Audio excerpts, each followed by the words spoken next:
ते अंमलदार कोण आहे ते द्या ना त्या भट्टाला फोन. हॅलो. हां नमस्कार, ते मुला महाराष्ट्र विकास मीडियामधून बोलतोय. आम्ही पत्र दिलं होतं माहिती अधिकारांतर्गत. पूर्ण वाक्य ऐकून घ्या आधी, नंतर तुम्हाला समजेल काय प्रश्न आहे पूर्ण. आम्ही माहिती मागवली की घायवळ विरोधात. एक मिनटं. म्हणजे मला डिटेल घेते. काय? एक मिनिट. हां डिटेल लिहून घेतो ना साहेब. लिहून घ्या जे काय. सांगा.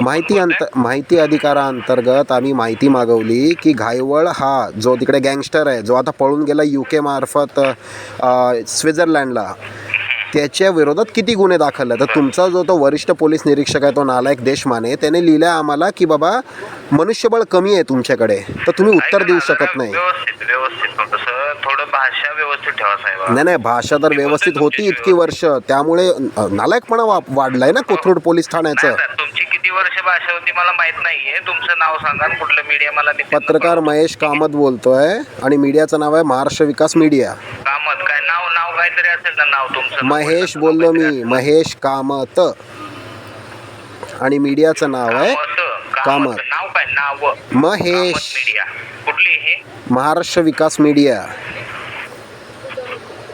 ओके. हां आता मूळ प्रश्न काय आहे, RTI अर्ज टाकलं होतं की जो निलेश घायवळ आहे, जो गँगस्टर आहे, जो पळून गेला, महिना उलटून गेला आहे. काल आम्हाला असं उत्तर येत आहे 1 महिन्यापूर्वी, आणि आम्हाला काल उत्तर येत आहे ज्याच्यामध्ये देशमाने ऑनलाईन पाठवलं आहे. हां त्याच्यामध्ये आता उत्तर देशमाने असं म्हणतोय की आमच्याकडे मनुष्यबळ कमी असल्यामुळे आम्ही माहिती देऊ शकत नाही. हा कसलं नाटक आहे कोथरूड पोलीसवाल्यांचं. गल्ली गल्लीमध्ये अनधिकृत टपरीवाले असतात, तिकडे झाले भीक मागायला पोलीसवाले, तिकडे त्यांच्याकडे मनुष्यबळ पूर्ण आहे. 5-5 लोक कुत्र्यासारखे उभे असतात पोलीसवाले. बाकी तुमचं मुद्द्याचं बोला. नाही मुद्द्याचं हेच आहे की कोथरूड पोलीसवाल्यांना आलाय माज, आणि